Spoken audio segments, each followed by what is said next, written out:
Hello friends. कई बार लोगों को एक प्रॉब्लम होती है। मैं आपको शॉर्ट में समझाना चाहता हूँ। ये भी है स्टैंडर्ड 9 की ही है और चैप्टर नंबर 1 का ही है। तो ये प्रॉब्लम कौन सी है कि सबको पता तो चल जाता है कि कैसे किया है, लेकिन मैं आपको बताता हूँ कि जब ऐसा कुछ क्वेश्चन आता है। अब पी बाई क्यू फॉर्मेशन ही हमने देखा था, इस बार भी हम वही देखेंगे, लेकिन थोड़े अलग से। अगर कोई ऐसा कोई क्वेश्चन आ जाए जिसमें 2 1 2 1 2 1 रिपीट हो रहा है, इसका मतलब इसमें दो पॉइंट और उसके बीच में दो ही है।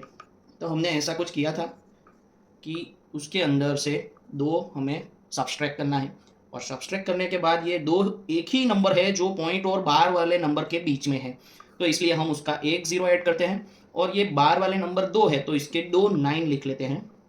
ओके। तो हमारा आंसर 12 और 21 में से 2 अगर कैंसिल हो जाए तो आंसर 19 आता है।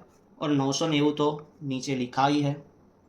लेकिन ऐसा ही हमने एक और क्वेश्चन भी निकाला है। चलो मैं फिर से बता देता हूँ कि ये सब करने के लिए कारण क्या है। पहला तो है उसके अंदर 2.111 ऐसा आता है। कई बार ऐसा आता है तो नंबर देख के कि सर हमने तो बार वाला नंबर ही देखा था, लेकिन बार के सिवा तो नंबर आता है, तो हम कैसे ढूंढेंगे। तो फिर बच्चों सॉल्व करने का एक सॉल्यूशन एकदम आसान है। इसको पहले ऐसे कन्वर्जन करो। तो 1 रिपीट हो रहा है तो 1 के ऊपर बार आता है। ओके चलो कोई बात नहीं। 21 माइनस, अब हमें पता है कि यहाँ पे बार और पॉइंट के बीच में कोई नंबर नहीं है, तो हमें उसमें से दो क्या करना है, कट करना है। और डिवाइड में कितना आएगा, सिर्फ 9 आएगा। क्यों, क्योंकि बार वाला नंबर एक ही है इसलिए। अगर हम 21 में से एक निकालेंगे तो 20 होगा, और दूसरा एक निकालेंगे तो 19 होगा। तो 19/9 आएगा आंसर। ठीक है। चलो अगर हम थर्ड नंबर में देखें, अगर मैं एक ऐसे ही नंबर लूँ, 2 2 2 डॉट डॉट डॉट, तो आप इसे कैसे करेंगे, सॉल्व करना कैसे है? पहले तो क्वेश्चन हमें समझना चाहिए कौन सा रिपीट हो रहा है, 2 वाला। तो 2 के ऊपर क्या करना है, बार। 0 एज इट इज़ लिखना है। चलो 1 एज इट इज़ लिखना है। आ गया। चलो अब राइट करने के बाद फिर से हम उसे क्या करेंगे, ये कितना हो गया, 102। कितना हो गया, 102, 102 माइनस। अब आपको सवाल होगा कि ये जीरो का क्या करें, लेकिन क्या करना है, जीरो तो एक आएगा ही आएगा। क्यों, क्योंकि जीरो भी एक नंबर ही है ना यार। जो भी है एक नंबर ही है, इतना समझ लो। तो जीरो पॉइंट और बार वाले नंबर के बीच वाला एक नंबर ही हुआ ना, तो जीरो तो लेना ही पड़ेगा और एक 9 लगाना पड़ेगा, क्योंकि बार वाला नंबर सिर्फ एक ही है। ठीक है। तो हमें जीरो सब्ट्रैक्ट करना है। तो जीरो हमें कई बार समझ में नहीं आता तो लिख देना चाहिए, भले ही वो जीरो ही क्यों ना हो, लेकिन हमें समझने के खातिर भी लिख देना ज़रूरी है। अब हम 102 डिवाइड में 90 लिख देंगे। ठीक है। तो ये हमारा आंसर हो गया। अब हम कोई ऐसा नंबर लेते हैं कि जिससे आपको और तकलीफ हो सकती है जिसे सॉल्व करने में। तो मैं 0.2535353 ऐसे करूँगा, तो आपको बहुत बड़ी नंबर दिखेगी। अब नंबर बड़ा दिख रहा है तो स्वाभाविक है, ऑब्वियसली आप डर जाएंगे। तो उसको सॉल्व करने के लिए पहले क्या करना है, कौन रिपीट नहीं है, दो, तो दो को बैठा लिख दीजिए, सीधा लिख दीजिए। ठीक है। अब 5353 डिवाइड हो रहा है तो 53 को क्या कीजिए, बार के अंदर में लिख दीजिए। ठीक है। उसके बाद 253 सीधा लिख दो। कितना माइनस करना है, 2। अब कितना होता है, डिवाइड में 2 9 होगा। क्यों, क्योंकि बार वाला डिजिट कितना है, 2 है, और बीच में कौन है, सिर्फ 2, यानी एक ही ज़ीरो। तो आंसर कितना आएगा, 251 डिवाइड में 990।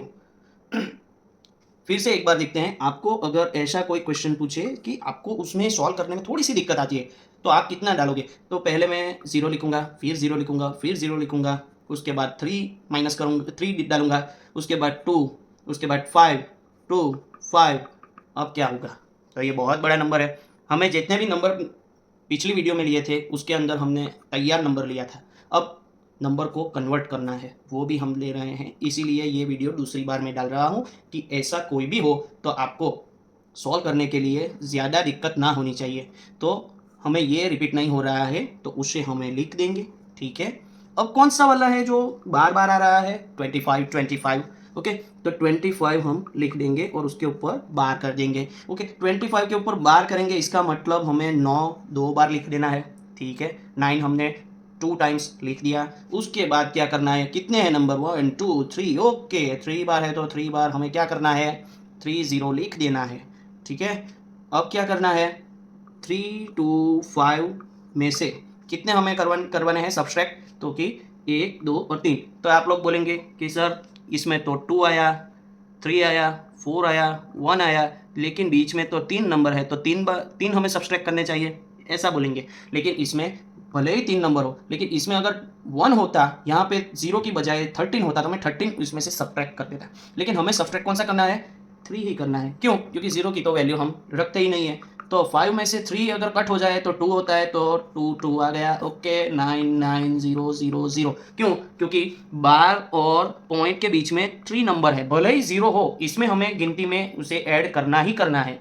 ओके, तो ये यहाँ पे आंसर आ गया। लेकिन आपको लगेगा कि ये इतना बड़ा आंसर और ये कैसा, हमें इससे कोई प्रॉब्लम नहीं है कि नॉमिनेटर में कौन सा है, डिनोमिनेटर में कौन सा है, हमें उससे कोई प्रॉब्लम नहीं है। लेकिन ये आंसर सॉल्यूशन आराम से होता है। अगर आपको बुक में देखेंगे तो बुक के अंदर ऐसा लिखा है, एक्स को करो फिर 0.1 वगैरह वगैरह लिखा हुआ है। जो आज तक मेथड जो है, वो अगर बड़ा नंबर हमें एग्ज़ाम में प्रेडिक्ट किया जाए तो हमें सॉल्व करने में आवश्यक है कि वो आपको तकलीफ होगी सॉल्व करने में।